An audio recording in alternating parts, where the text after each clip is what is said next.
Baik, terima kasih. Selamat siang untuk kita semua. Di sini kami dari kelompok 3 akan mempresentasikan hasil diskusi kami terkait dengan teori belajar. Di sini saya Natalia Simora akan menjelaskan pertanyaan yang pertama, yaitu berikan penjelasan bagaimana penerapan teori behavioristik, teori sosial kognitif, dan teori konstruktivisme di dalam kelas. Pertama, saya akan menjelaskan tentang teori belajar behavioristik. Adalah teori yang mengedepankan perubahan perilaku siswa sebagai hasil proses pembelajaran. Terjadinya perubahan perilaku siswa ini diakibatkan oleh adanya interaksi atau stimulus dan respon. Dengan kata lain, teori belajar behavioristik ini adalah berorientasi pada perubahan tingkah laku dari si peserta didiknya. Jadi contohnya teori behavioristik ini kan seorang guru itu memberikan stimulus. Nah, stimulus itu kan ada banyak jenisnya. Misalnya gurunya memberikan motivasi, dukungan, atau memberikan pertanyaan atau pretest sebelum mulai pembelajaran. Nah, di sini peserta didik akan dirangsang melalui stimulus-stimulus yang diberikan oleh guru kepada peserta didik tersebut. Selanjutnya tentang teori belajar sosial kognitif, di mana sosial kognitif ini ialah keterlibatan siswa secara aktif sangat penting untuk menarik minat dan meningkatkan frekuensi belajar untuk perlu mengaitkan pengetahuan baru dengan struktur kognitif yang telah dimiliki siswa. Jadi di sini seorang guru bukan hanya berfokus pada proses pentransferan ilmu, tapi di sini juga guru harus memperhatikan kebutuhan atau karakteristik si peserta didik tersebut. Misalnya di dalam kelas guru misalkan menerapkan proses pembelajaran diskusi, jadi siswa terlibat secara aktif dalam pembelajarannya. Siswa diberikan kesempatan untuk bertanya, menanggapi, atau memberikan saran atau kritik. Guru juga boleh menampilkan misalkan video pembelajaran, merangsang siswa tersebut untuk menyampaikan pendapatnya atau tanggapannya terhadap apa yang telah ditanggapan oleh si guru tersebut. Kemudian teori belajar konstruktivisme, yaitu adalah sebuah model pembelajaran yang memberikan kesempatan kepada siswa untuk menjadi kreatif dan melakukan berbagai aktivitas di dalam berbagai interaksi edukatif untuk dapat melakukan eksplorasi dan dapat menemukan pengetahuannya sendiri. Dalam teori konstruktivisme ini kan lebih fokus kepada pengembangan si peserta didik tersebut. Artinya peserta didik tersebut diharapkan mampu mandiri, bertanggung jawab, dan dapat berkolaborasi dengan teman sebayanya, seperti itu. Contohnya misalkan penerapan pembelajaran model pembelajaran problem based learning, di mana di sini guru hanya sebagai fasilitator atau instruksi di dalam pembelajaran. Jadi guru hanya menyampaikan materi atau poin-poin penting yang harus diselesaikan oleh peserta didik, dan selebihnya peserta didik tersebut yang akan berdiskusi, mencari mencari solusi dari pemecahan masalah tersebut. Jadi siswa secara aktif berkolaborasi untuk menemukan pemecahan masalah tersebut. Selanjutnya akan disampaikan oleh teman saya. Terima kasih.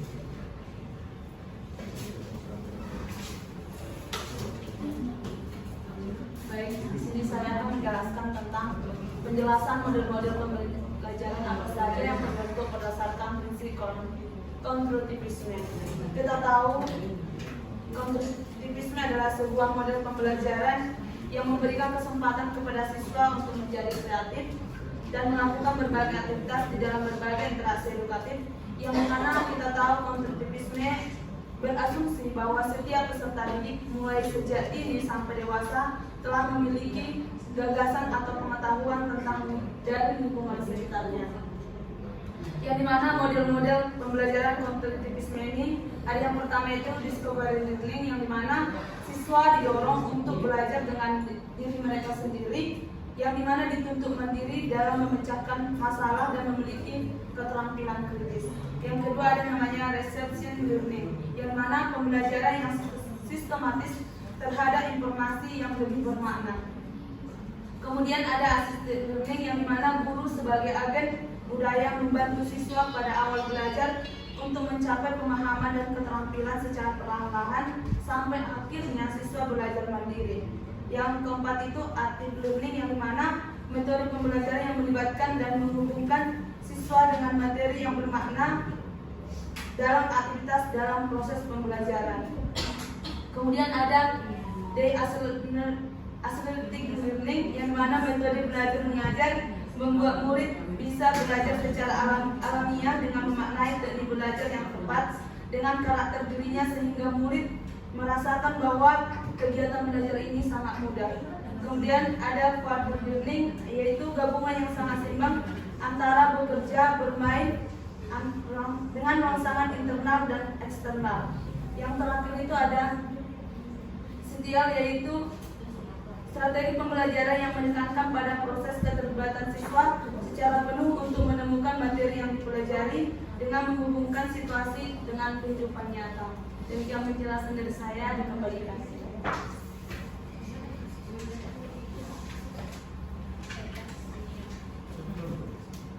Untuk kasus yang pertama itu Tania, berusia 7 tahun, memiliki kemampuan yang rendah dan keinginan yang rendah untuk sukses. Dimana menurut kelompok kami, untuk memotivasi kasus Tania ini, dimana anak 7 tahun itu masih belajar sambil bermain.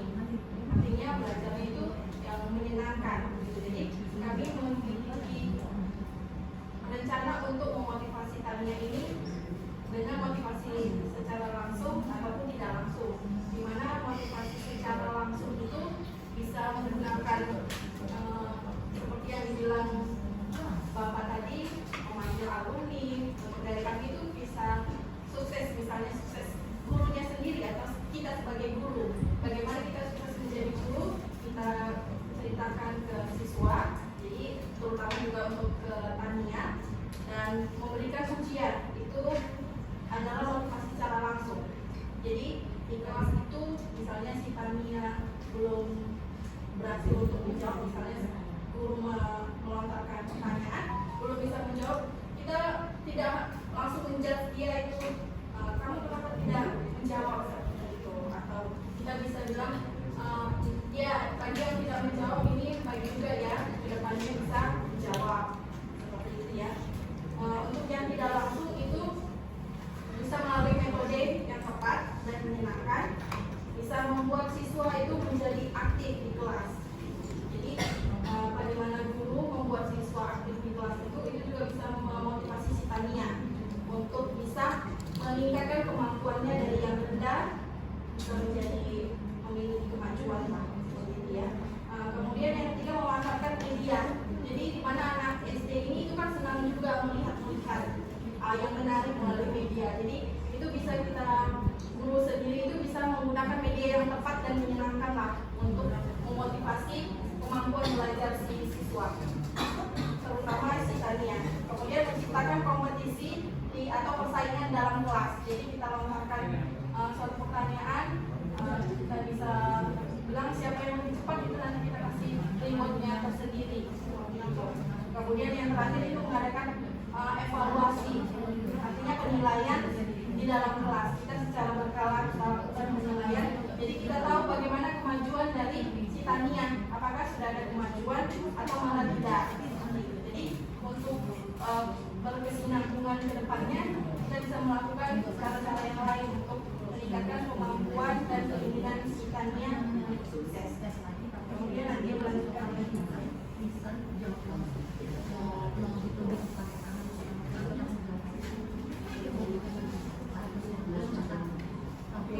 jadi untuk studi kasus yang ketiga, di sini ada Samuel yang berumur 10 tahun. Jadi kita mulai dari ciri-cirinya, dia memiliki harga diri yang tinggi. Jadi memiliki harga diri yang tinggi merupakan hal positif untuk menciptakan keberhasilan dalam kehidupan.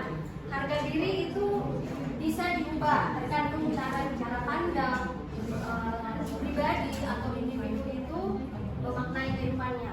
Ada beberapa hal yang menjadi dasar mengapa harga diri itu bisa dipengaruhi. Yang pertama, gimana jenis kelamin, ada tingkat pendidikan, ada kondisi fisik, pergaulan, dan kondisi sosial.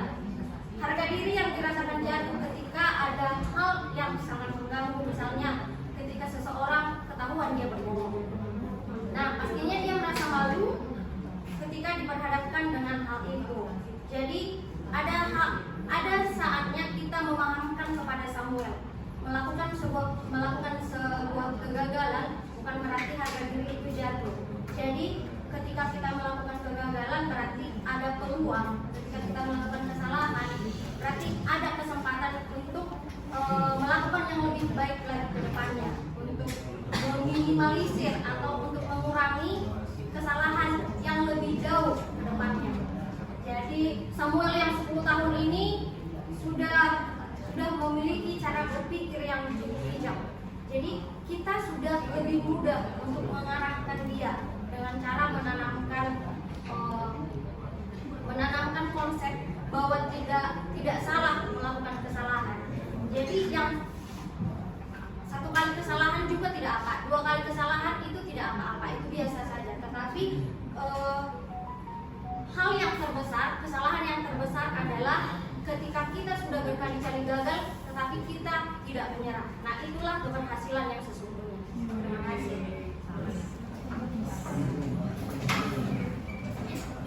Baik, saya akan melanjutkan. Sandra yang 13 tahun memiliki sifat yang tenang di kelas dan meremehkan keterampilan teman-temannya. Nah, Sandra yang sudah berusia 13 tahun itu sudah cukup ya diberi motivasi bahwa menjadi seorang yang tenang. Kami ambil dalam ruang lingkup tenang itu dia orangnya cuek, bisa juga malas ya. Lalu tadi sifatnya juga ada yang meremehkan keterampilan orang lain, sehingga itu adalah merupakan sifat yang negatif, yang tidak disukai banyak orang, tidak menghargai orang lain, dan tidak memiliki empati terhadap sesama. Hal ini Sandra harus diberi penjelasan bahwa apabila dia terlalu cuek dan meremehkan orang lain, maka akan membuat pola pikirnya tidak akan berkembang, karena sifatnya yang cenderung negatif itu akan dijauhi oleh teman-temannya.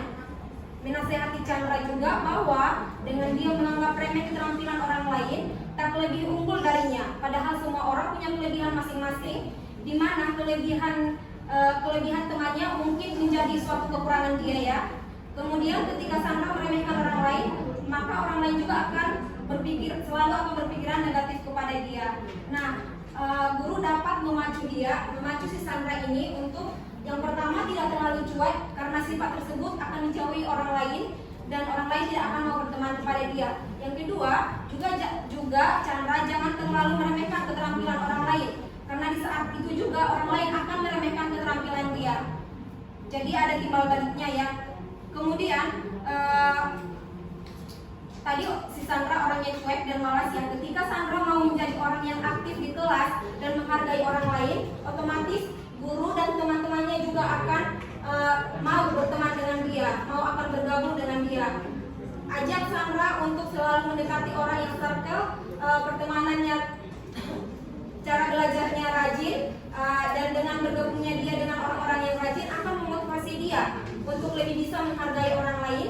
Dan dengan bergabungnya Sandra dengan teman-teman yang lain, maka dia akan diajarkan untuk lebih aktif lagi, sehingga di sana Sandra juga akan menghargai pendapat teman yang lain. Bukan hanya pendapat Sandra yang akan didengarkan oleh teman-temannya. Nah, terakhir, guru juga dapat menyuruh Sandra melakukan hal-hal kecil seperti mengambil buku ke perpustakaan, memberikan pertanyaan-pertanyaan kecil juga supaya dia bisa berusaha. Rekan saya akan menambahkan. Jadi saya akan menambahkan untuk mengenai kasus Sandra. Setiap orang itu memiliki keunikan yang berbeda-beda gitu. Termasuk mungkin ada orang yang memiliki karakter yang memang diam atau cuek gitu. Jadi kita telisik lagi si Sandra ini dia merugikan orang lain atau tidak. Mungkin merugikan misalnya dia cuek tapi tugas-tugas kelompok dia mungkin cuek juga, nah, itu juga harus berubah. Namun misalnya dia tenang tapi memang dia bawaannya memang pendiam gitu ya, selama dia nggak merugikan orang lain gitu. Saya rasa hal kita nggak perlu terlalu merubah karakteristik seseorang gitu, karena dia memiliki keunikannya tersendiri gitu. Jadi pada kasus Sandra ini dia kan meremehkan keterampilan orang lain. Mungkin dia memiliki intelijensi yang sudah tinggi. Jadi biasanya sih kalau yang pernah saya baca orang-orang yang intelijensi tinggi, dia mungkin memang orangnya sedikit cuek gitu. Nah, yang perlu kita kembangkan sebagai guru gitu loh dalam sikapnya meremehkan keterampilan orang lain itu adalah dengan mengembangkan kecerdasan emosinya dan melatih pembelajaran yang mengembangkan kemampuan sosialnya gitu. Jadi dengan mengembangkan sosial itu, dengan pengalaman dia sendiri, dia sadar oh ternyata saya tak membutuhkan orang lain gitu ya. Contohnya misalnya seperti ini, dengan membuat pembelajaran kelompok di mana yang berbasis kreativitas siswa. Kreativitas siswa itu berbeda-beda gitu.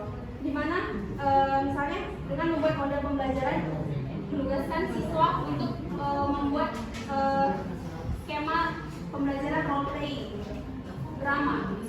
Siswa diajak untuk merancang bagaimana membuat drama suatu pembelajaran berdasarkan teori yang kita ajarkan.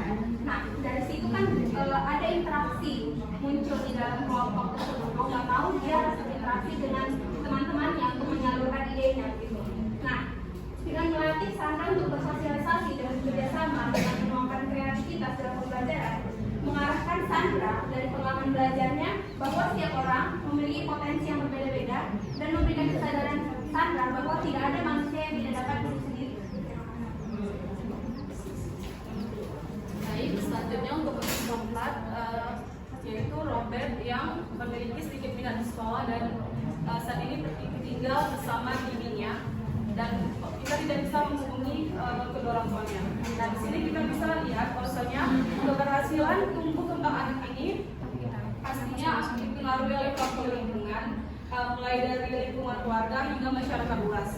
Peran keluarga, orang tua itu sangat penting dalam membentuk lingkungan keluarga yang harmonis yang nantinya bisa membimbing anak tersebut ke arah yang lebih baik lagi.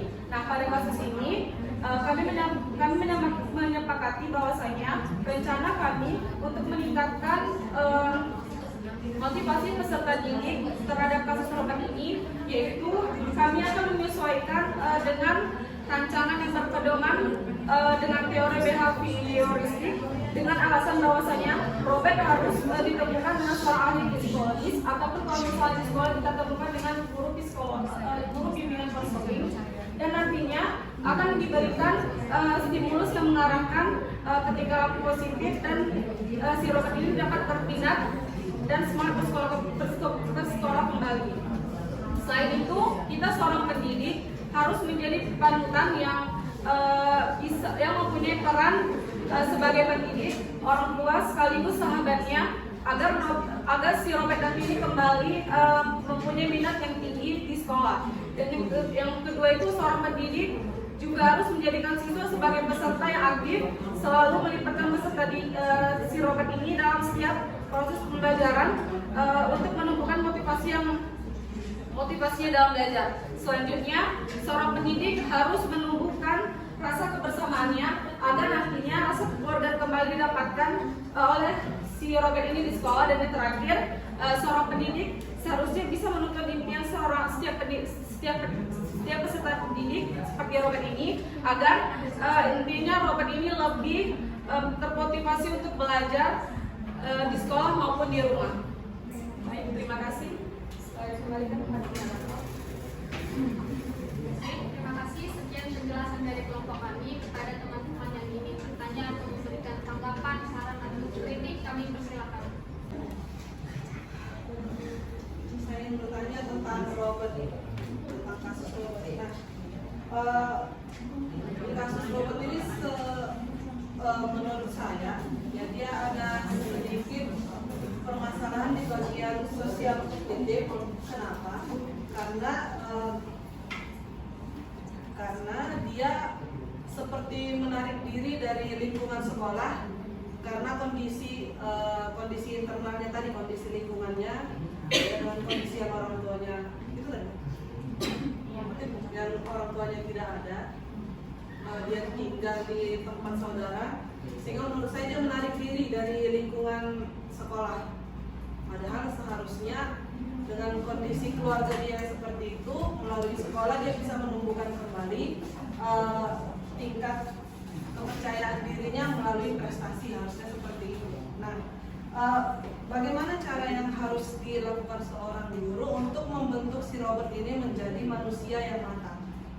Ya, bagaimana proses pendidikan yang perlu? Karena kedepannya kita akan menjumpai, apalagi kedepannya kita akan dibuat di sekolah menengah, kita akan menjumpai beberapa orang nanti yang bertingkah seperti Robert ini. Nah, kita sebagai guru apa yang harus kita lakukan untuk membuat si Robert ini menjadi orang yang matang, dengan tidak menjadi orang yang pesimis terhadap kondisi lingkungan, melainkan dari kondisi lingkungannya itu bisa menaikkan motivasi dia agar dia bisa menjadi orang yang mau berprestasi. Terima kasih. Baik, saudari Kak Nisa. Terima kasih. Saya bersama dengan Tanjung, perwakilan dari kelompok 5 ingin memberi tanggapan pertanyaan ya. Jadi kan tadi kalian menjelaskan di sudut kasus yang Sandra tadi ya, di umur 13 tahun. Tadi pendapat kalian kan bahwa menekankan kepada murid bahwa seluruh kreativitas ataupun kemampuan keterampilan sekolah kan beda-beda, dengan cara menggabungkan anak itu terhadap diskusi kan, diskusi dan menjelaskan pada pada anak itu kalau misalnya ini kemampuan kamu ini beda sini, kalau kamu matematika ini dia lebih unggul gitu. Kalau saya akan memberikan contoh aja gitu. Ya contoh yang mau saya ambil gitu gini. Misalnya kan si Sandra ini dia pintarnya matematika nih, kan dia matematika. Sedangkan temannya itu pintar bahasa Indonesia. Nah jadi biar Sandra ini tidak selalu mengeremehkan kemampuan temannya ini, dia paling pintar karena pintar matematika. Jadi digabungkanlah sama kelompok sama yang pintar bahasa Indonesia ini kan. Jadi saat dia bergabung dengan orang yang lebih pintar bahasa Indonesia sedangkan dia lemah, dia jadi bisa menilai bahwa ternyata aku tak lebih pintar dari dia di potensi lain gitu, di materi lain gitu. Selain itu memberikan namanya penilaian teman sejawat. Nah jadi kalau adanya penilaian teman sejawat yang diberikan guru untuk diberikan ke siswa, jadi setiap siswa itu bisa menilai gimana kepribadian dia. Nah jadi kan pasti ada yang menilai si Sandra ini orangnya yang seperti itu kan, seperti terlalu meremehkan atau egois. Jadi pun dia bisa jadi introspeksi diri dia. Menurut saya walaupun penilaian teman sejawat ini nggak usah terlalu rumit seperti yang ada di SMA. Simpel aja buat penilaian teman sejawatnya. Iya, teman sebaya Pak, gitu sebaya. Jadi lebih simpel aja, biar dia tahu simpel sendiri dia. Oh, ternyata aku seorangnya kayak gini. Ternyata teman-teman aku mengira aku seperti ini. Jadi, terima kasih. Bagaimana kita memahami kasus Sandra ini? Kita sebagai guru bisa memilih pendekatan apa yang cocok kita terapkan kepada murid kita ketika kita menghadapi siswa seperti kasus Sandra. Terima kasih. Baik, buat selanjutnya yang ingin bertanya kami persilakan.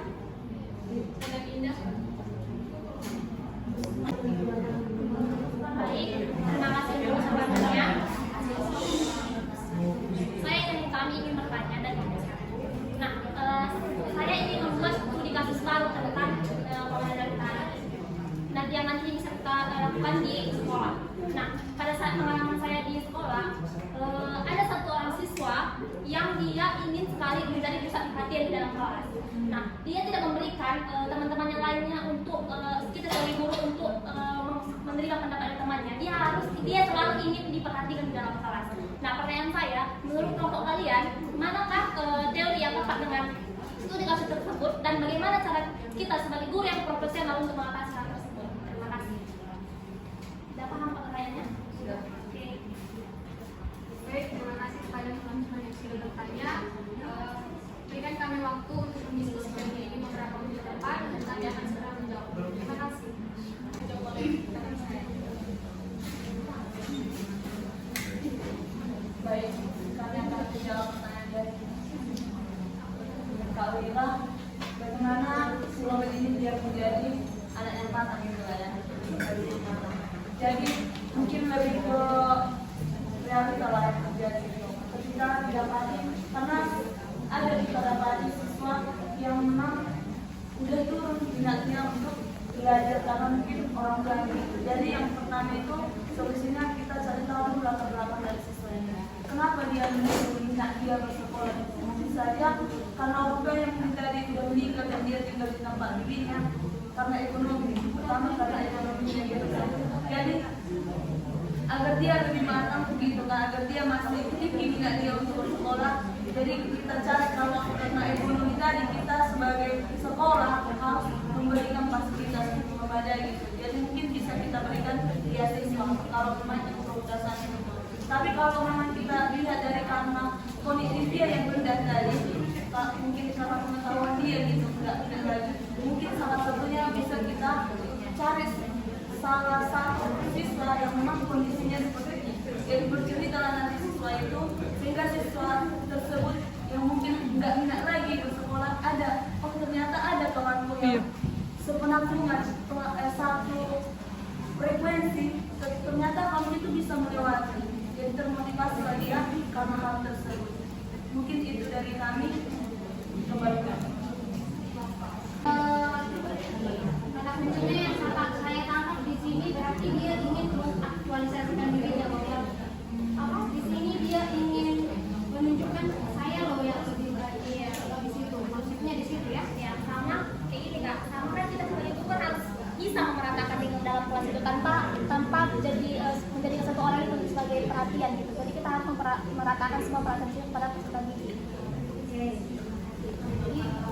Di sini ada kata ini pendapat dari seorang Abraham Maslow. Katanya di sini aktualisasi diri itu merupakan wahana bagi manusia mencapai dirinya yang utuh. Jadi siswa ini sudah menganggap dirinya memang sudah yang terbaik dari Tuhan.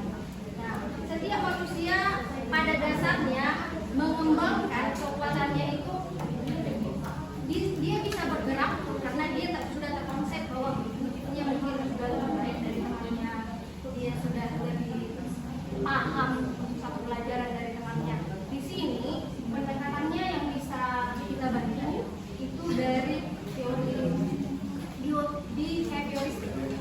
Jadi di sini kenapa dia seperti itu?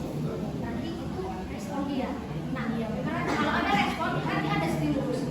Kita pahami dulu, kita cari tahu dulu mengapa dia menjadi seperti itu. Memang dia hebat, dia pintar, tapi pasti ada yang membuat dia menjadi orang yang istilahnya kayak sok pintar. Ada yang bukan sok pintarnya bukan berarti apa, tapi karena dia terlalu pede, kenapa dia bisa seperti itu? Kita pahamkan dulu, kita cari tahu dulu. Tapi untuk memahamkan selanjutnya, jadi di sini kita tahu dulu kenapa dia menjadi seperti itu, kita cari tahu dulu stimulusnya kenapa. Oke, sampai di situ bisa saya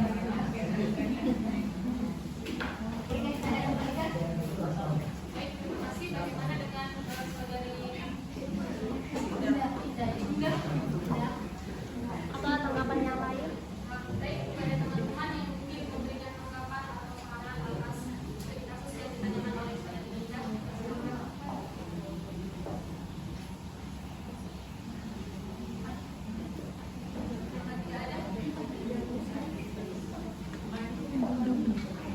Iya ini kak, ada siswa di dalam kelas itu yang terlalu aktif untuk memikirkan pendidikan. Terus ya, sebagai orang tua bagaimana cara kita untuk meratakan siswa di kelas itu kan kita nggak boleh memperhatikan satu siswa ini aja kan, kita harus bisa memperhatikan keseluruhan. Inti yang bisa saya tangkap dari pertanyaannya saudari Indah gini kan, ketika di suatu kelas kan nggak semua siswa itu pendiam, pasti ada yang hiperaktif gitu. Nah yang ditanya Indah, bagaimana cara guru mengontrol nih ya kan, mengontrol si anak ini supaya dia nggak menonjol sendiri, gitu ya? Hiperaktif dalam hal negatif. Nah, ya saya mau luruskan lagi, ini hiperaktif ini ketika dalam proses pembelajaran atau hiperaktif nggak jelas aja gitu? Iya. Kalau di pengalaman saya dulu dia Kedua-duanya. dia pintar tapi dia ini aktif. Berarti tipe kepribadian itu apa guys? Extrovert ya kan? Nah, kembali lagi ya. Kalau kita menyesuaikan dengan kurikulum Merdeka, apa tadi kata kuncinya saya bilang? Setiap siswa. Jadi guru itu harus bisa memenuhi kebutuhan setiap siswa. Jadi kalau misalkan di kelas itu ada siswa nih yang emang butuh perhatian, bahkan ketika dia paling minoritas pun di kelas itu tetap harus ditreatment, ya enggak? Makanya sebenarnya kalau kita ngomong belak-belakannya aja ini ya, mungkin nggak sih ketika di satu kelas banyak tipe kepribadian, banyak gaya belajar, dan tingkat intelijensi yang berbeda-beda, penerapan modelnya bakalan beda-beda, kan nggak mungkin ya kalau kita berlogika, ya nggak sih? Pasti kita mikirnya kita generalkan aja. Cuma kembali lagi sih, kalau siswanya hyperaktifnya itu di bagian ketika proses pembelajaran, itu juga sebenarnya positif. Kenapa? Bisa menstimulasi teman-teman yang lain. Loh, dia bisa loh ini aktif gitu. Dan ibu itu pasti ngerespon kan? Nggak mungkin kan ketika ada siswa aktif, gurunya iya, mungkin nggak? Enggak, pasti dia bilang, nah perhatikan dia aktif, gini lah gitu kan, itu ada dampak positifnya, benar nggak sih? Gitu. Jadi pandai-pandai guru itulah dalam menyesuaikan cara dia mengajar agar proses pembelajaran berjalan dengan baik dan kondisi kelas itu tetap kondusif. Itu sih, kembali lagi ya, kompetensi gurunya lah yang harus diasah untuk menyikapi keadaan kelas. Saya kembalikan.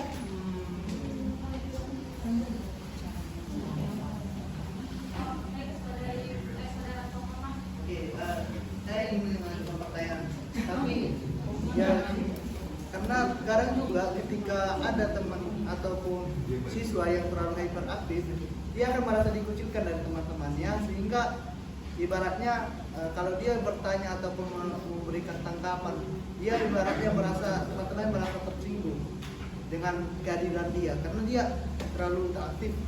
Nah, gimana sebenarnya cara kita untuk membuatkan bahwasannya yang membuatkan si adik ini yang terlalu hyperaktif ini bisa membuatkan teman-teman yang lain bahwasanya yang dia buat itu tidak salah, ataupun membuatkan teman-teman yang lain itu bahwasanya yang dia itu benar, dan membuatkan teman-teman yang lain mengikuti langkah-langkah dia supaya ya semua kelas itu aktif gitu.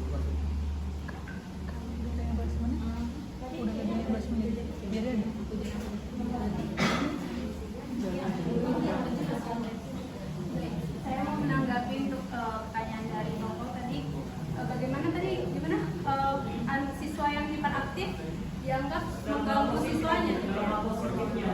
Nah, saya yang perlu ditekankan di sini adalah bagaimana kita membangun kepada siswa bahwa murid yang senang bertanya itu bukan suatu ancaman kepada siswa yang lain, tetapi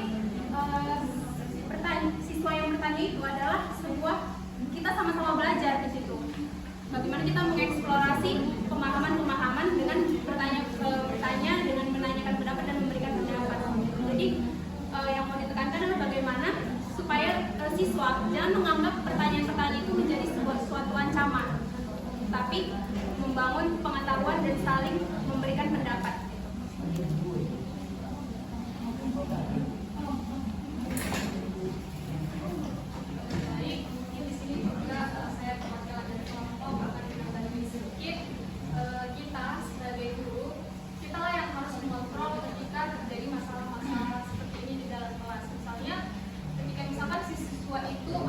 Tapi pertanyaannya berbobot bagus. Tapi ketika si siswa itu dia terlihat aktif tapi pertanyaannya tidak berbobot, kita bisa menguji dia dengan memberikan pertanyaan yang lebih sukar. Seperti itu. Dan ada lagi hal yang bisa kita lakukan sebagai seorang guru ketika misalkan di dalam kelas itu si siswa itu terus bertanya dan memberikan tanggapan. Nah, kita berikan dulu kesempatan kepada si siswa lain, jangan langsung memberikan kesempatan kepada si siswa yang aktif tadi. Jadi semua siswa itu memberikan kesempatan yang sama untuk bertanya, menanggapi dan memberikan pendapat dalam proses pembelajaran. Mungkin ini yang bisa kami sampaikan.